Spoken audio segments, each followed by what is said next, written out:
I want nothing to do with her. 5 words. From a woman who had spent 50 years choosing her words with the precision of a surgeon and the patience of a saint. A woman who had sat across tables from Eisenhower, Churchill, de Gaulle.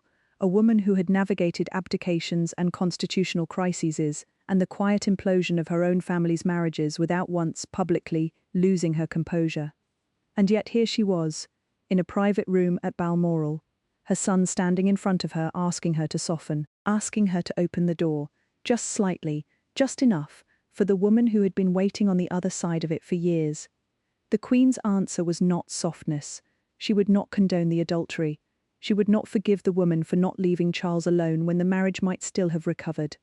And then the word, 3 syllables, delivered without hesitation, that nobody who heard them that evening ever forgot. That wicked woman. Charles left the room and called Camilla. He was in tears. And Camilla, sitting in her country house, telephone pressed to her ear, understood in that moment something she had been slowly understanding for over a year. The institution that she had spent decades existing alongside, carefully, quietly, at a managed distance from its official life, had closed its doors. Not temporarily, not as a formality to be negotiated around. Deliberately, permanently, until further notice. And the reason behind those doors had a name. Diana. Not just the memory of her, not just the optics of a grieving public and a monarchy that had mishandled the week after the crash. Something older and deeper and more personal than all of that. Something that had been building in Elizabeth for 17 years, while she watched and managed and said very little and sent 2 sentences to a sobbing young woman who had come to her for help and deserved more. This is that story. The story of what the Queen did after Diana was gone, and why she did it, and what it cost the woman who spent 8 years trying to sit beside the man she loved in rooms that kept moving her to the wrong chair. Everything here comes from the documented record.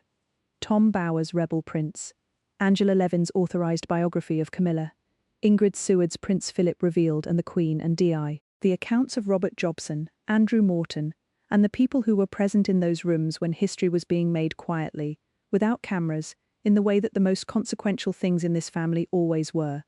Where accounts differ, I'll tell you. Nothing here is invented. Before we go any further, if this channel has ever shown you something about Diana that felt true, take 1 second and subscribe. This one matters. Let's start not with the Queen's refusal. Let's start with what made it inevitable.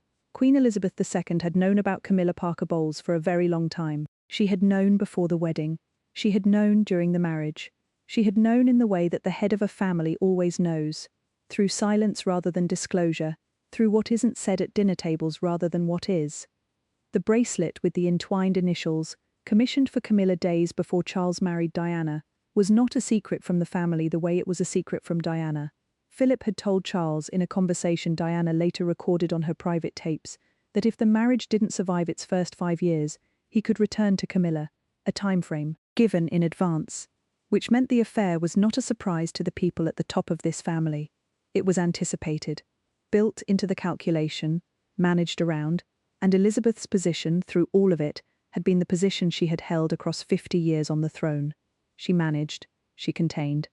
She moved the pieces around the board and kept the institution standing and said what needed to be said in the fewest possible words. Diana came to her sobbing at some point in the 1980s and asked what she should do. The Queen's answer, as Diana recorded it on her private tapes, was this: "I don't know what you should do. Charles is hopeless," and then nothing more. 2 sentences, and a closed door. Elizabeth had also, in the years that followed, told Charles to end things with Camilla.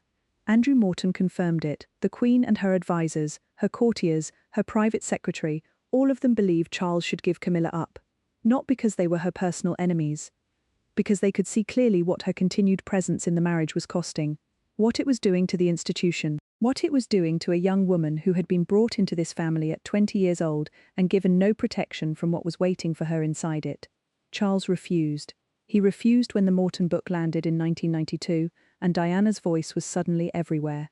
He refused when Panorama aired in 1995 and 23 million people watched his wife say there were 3 people in their marriage. He refused when the divorce was finalized in 1996 and the decree absolute arrived and the institution quietly stripped Diana of her HRH. Through all of it, Charles refused. 6 weeks before Diana died, he threw a birthday party for Camilla at Highgrove. 80 guests. the first joint public appearance he and Camilla had ever made. The Queen did not come. Philip did not come. Princess Margaret did not come. Not one of Charles's siblings appeared. The family stayed away, collectively and deliberately, and Charles either did not receive the message or chose not to hear it. 6 weeks later, the phone rang at Balmoral in the middle of the night. August 31st, 1997. The news came from Paris. The Queen was at Balmoral. William and Harry were with her. Charles flew to Paris and stood in a hospital corridor and saw his ex-wife's body and reportedly reeled as though he had been struck. He came back to Scotland that afternoon with Diana beside him on a royal flight, in a coffin, and the country began to do something the institution had not fully prepared for. It began to grieve, not quietly, not in the managed way that grief usually moves through Britain. Publicly, overwhelmingly in the streets and at the gates, in flowers piled so high outside Kensington Palace that the railings disappeared beneath them. 1 million people would line the route of the funeral procession. 2 billion people would watch it on television.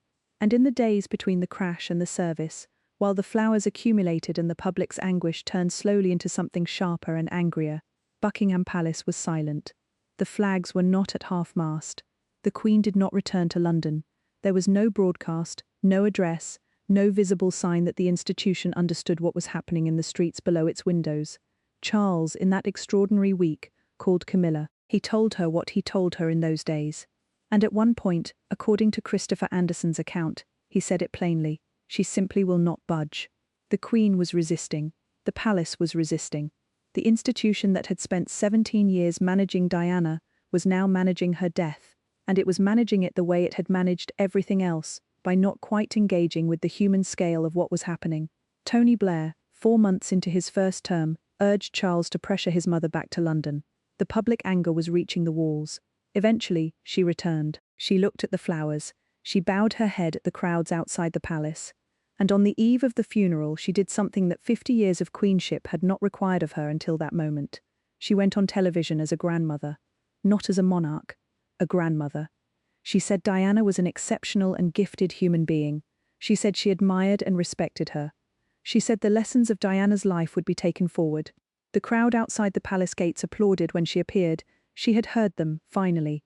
She had understood that this was not manageable in the usual way, and something else shifted in her that week. Something that would shape the next 8 years of this family's life, the next 8 years of Camilla's life, in ways that nobody standing in those streets fully understood yet. Elizabeth had made up her mind. The doors closed the moment the funeral was over, and they closed in every room that mattered. Camilla had not attended the funeral. That was understood and accepted. Her presence at Westminster Abbey on September 6, 1997, among 2,000 guests and 2 billion television viewers, would have been catastrophic for the monarchy, and she knew it. She remained at her country house, Raymill, in Wiltshire. She talked to Charles on the telephone. She stayed out of sight. But staying out of sight of the funeral was supposed to be temporary, a period of appropriate discretion, while the public processed its grief, while the institution steadied itself, while the world adjusted to the fact that Diana was gone. Camilla had been waiting a long time. She had been waiting in various forms since 1981. She was ready, now, for the waiting to end. It did not end. The first signal came quickly. Charles threw Camilla a 50th birthday party at Highgrove that July, 6 weeks before the crash, the first joint public appearance they had ever made. Now, in the aftermath, the institution communicated its position not through statements, but through absence. The Queen would not attend any event where Camilla was present. That was the rule, not announced, not written down. Communicated in the only language the palace reliably used, who showed up and who didn't. Tom Bower, in Rebel Prince, documents the architecture of the exclusion. Camilla was not invited to royal functions. She was not invited to official dinners.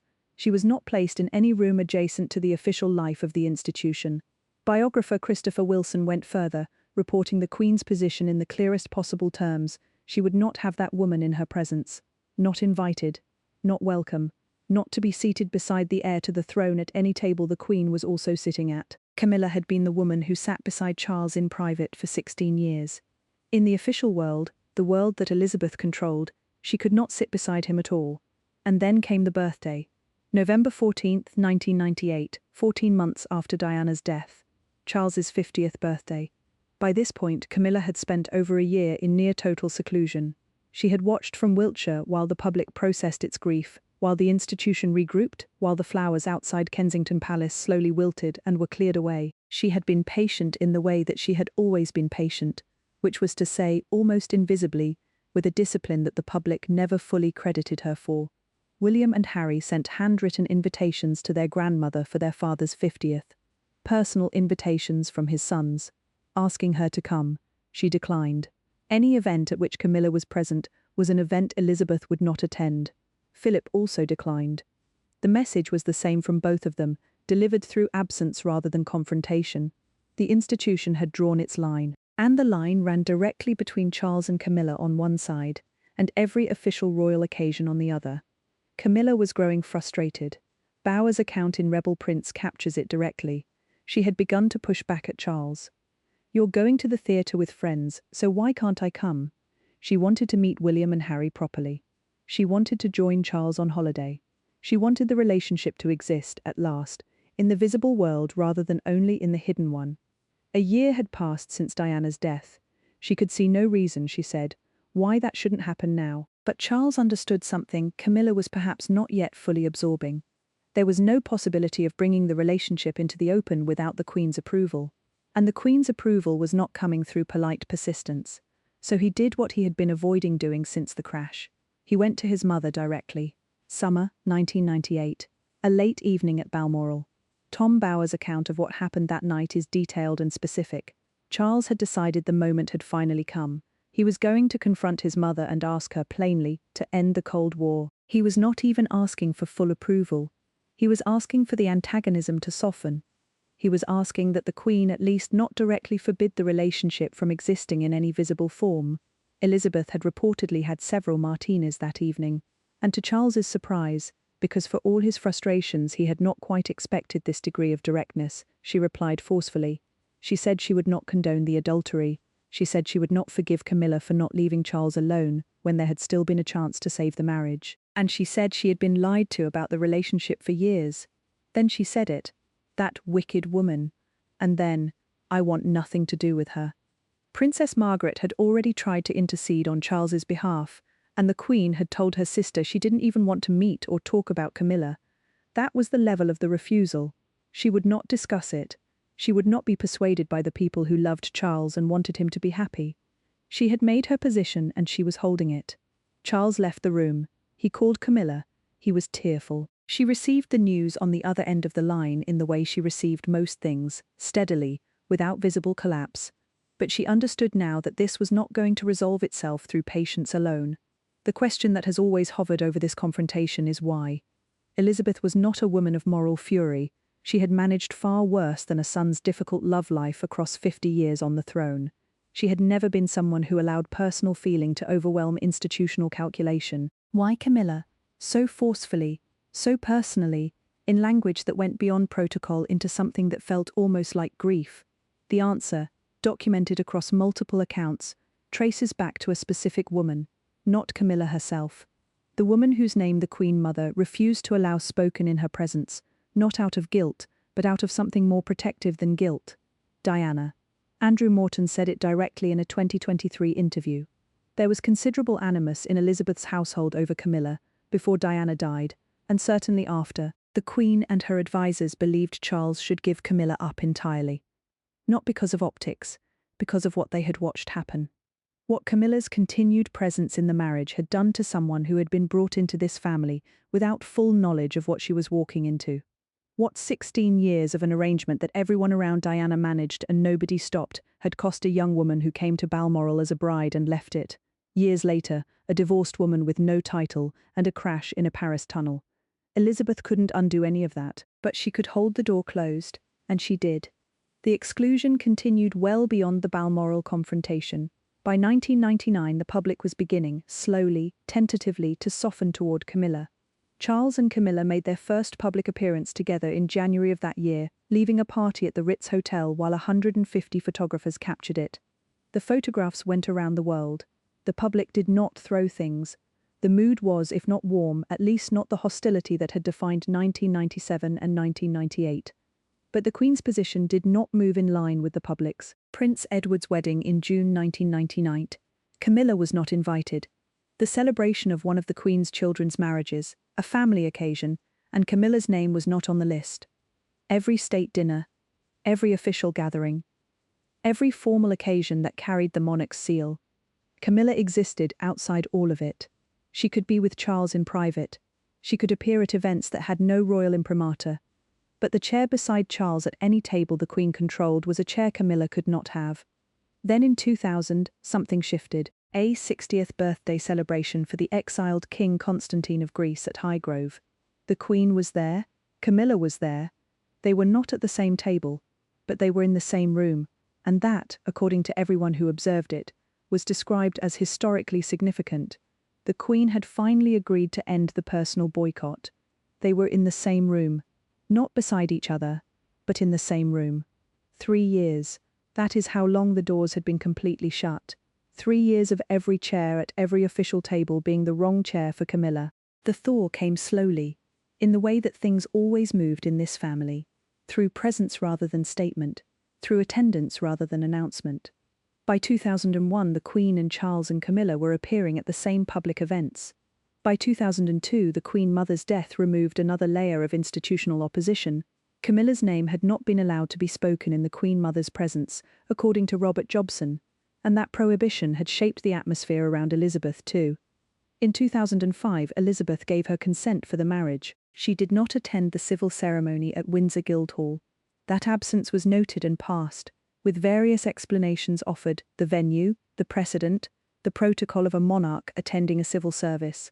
But she attended the blessing at Windsor Castle. She made a speech at the reception, wrapping her feelings in the unlikely metaphor of a horse race. She said the couple were now in the winner's enclosure, home and dry. Charles, who had spent 8 years watching his mother refuse to sit in the same room as the woman he loved, stood and listened to his mother finally, formally, say it was over. And in 2022, in her Platinum Jubilee message, Elizabeth went further than anyone had expected. She said it was her sincere wish that when the time came, Camilla would be known as Queen Consort. The woman she had called a wicked woman. The woman she had refused to sit beside or near or within certain rooms of. The woman whose name was not to be spoken. That woman she now publicly endorsed for the crown. It is one of the most extraordinary reversals in the modern history of this family. And it only makes sense if you understand what was underneath the refusal in the first place. Here is the thing the record almost holds but never quite says directly. The thing you have to read between the documented lines to find. Elizabeth's refusal to let Camilla sit beside Charles was not only institutional management. It was not only about the public's grief or the monarchy's reputation or the optics of a relationship that had destroyed a marriage the whole world had been watching. All of those things were real, and all of them played a role. But there was something else. Something that had been accumulating in Elizabeth for 17 years, while she watched and managed and sent 2 sentences to a woman who had come to her sobbing. She had not protected Diana. That is the plain truth of it. She had known. She had managed around it. She had told Charles to give Camilla up when the damage was already done. She had written, after Diana's death, that she spoke many letters to her daughter-in-law and always in black and white, while Diana spoke in colour. She had watched a young woman ask to be seen, and not quite been able to see her, in the way that a woman who had built her life on the subordination of feeling to function cannot quite see someone whose feeling is the whole point. She couldn't repair that. Nobody could repair that. Diana was gone and the letters were still black and white, and the colour was gone with her. But she could do something that she had not done while Diana was alive. She could hold the line. She could say in the only language she reliably used, the language of presence and absence, invitation and exclusion, that what had happened inside this family to a 20-year-old bride was not something that would simply be moved past. That the person who had waited in the wings while it happened would not simply walk through the doors the moment Diana was no longer there to object. That was what the refusal was. Not fury, not cruelty, something closer to the thing she had never managed to say to Diana directly, something that arrived 8 years too late, and was spoken in the wrong direction and could not reach the person it was meant for. But she said it anyway, in every empty chair. In every event where Camilla's name was not on the list. In every table where Charles sat, and the seat beside him belonged to someone who wasn't there. Diana's memory didn't just make the Queen refuse. It made her refuse in the way that matters most in this family, quietly, consistently, for years. Until she was ready to let it go. Leave Diana here, not at the end, not in Paris. Leave her in the sitting room, the private one. The one with the dogs and the photographs in silver frames and the tall windows that let in a specific quality of light that exists nowhere else. She's sobbing. She's in her mid-20s. She has come to the most powerful woman in the family and asked to be helped, and she is sitting across from someone who has all the tools to help her and doesn't quite know how to use them for this. The Queen says 2 sentences. Diana goes home. The door closes. She never gets the help she came for. The institution manages, the arrangement continues. The years pass, and the damage accumulates, and nobody at the top of this family quite manages to stop it. But here is what Diana couldn't have known from inside that sitting room. Here is what she could not have seen from that chair, in that conversation, with those 2 sentences being all she was given. The woman across from her was watching, taking it in, filing it away, in the way that Elizabeth filed everything precisely, permanently for later. And later came, 8 years after the crash, in the form of a chair beside Charles that Camilla could not sit in the form of a birthday party that the Queen would not attend, in the form of an old woman in a private room at Balmoral, several martinis and a lifetime of watching in, calling another woman a wicked woman and meaning it. Diana asked to be seen. In that sitting room, at that moment, she wasn't, but she was seen eventually, by the same woman who had only 2 sentences to give her that day, who watched what happened and couldn't stop it, and held the door closed afterward for 8 years because it was the only thing she had left to give. It wasn't enough. It was too late. Which was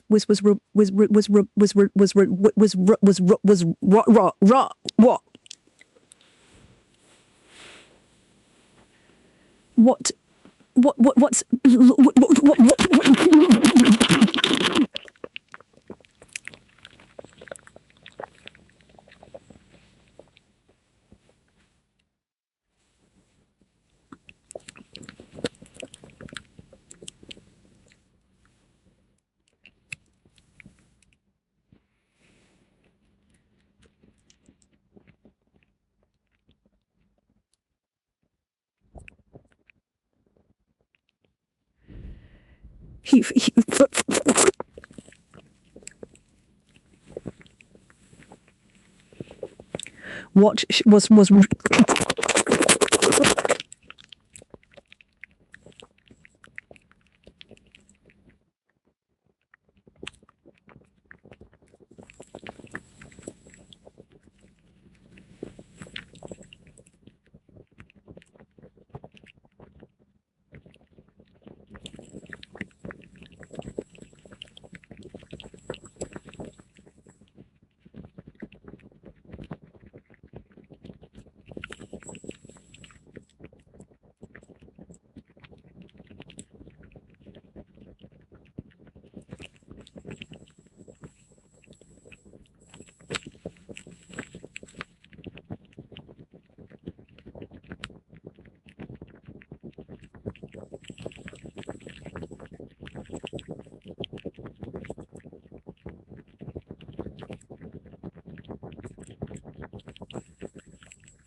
Thank you for staying with me through this one.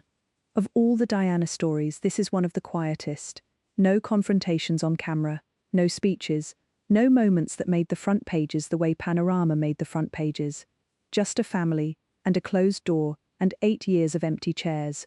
But sometimes the quietest stories carry the most weight. Because what Elizabeth did after Diana was gone, imperfect, belated, communicated in the only language she had, was the closest she ever came to saying sorry, not to Camilla, to Diana, in the only direction she had left to say it.